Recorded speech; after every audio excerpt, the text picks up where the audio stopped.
ઉનાથી એક મહત્વના સમાચાર કે જેમાં ઉનાના ગીર ગઢડા રોડ પર આવેલા ઝુડવડલી ગામના પાટિયા પાસે મગફળી ભરેલ ટ્રક પલટી ખાઈ ગયો છે।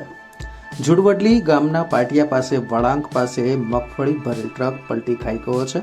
મગફળી ભરેલ ટ્રક પલટી ખાઈ જતા ગુણો છે તે રોડ પર ઠલવાઈ ગઈ છે।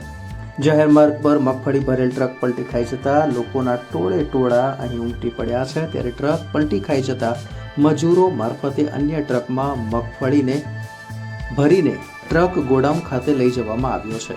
આ સ્થળ પર ભયજનક વળાંક હોવાથી વારંવાર અકસ્માત સર્જાતા હોય છે। ત્યારે ટ્રક પલટી ખાઈ જતા ચાલકનો આ બાદ બચાવ થયો છે તેવું પણ ખુલવા પામ્યું છે।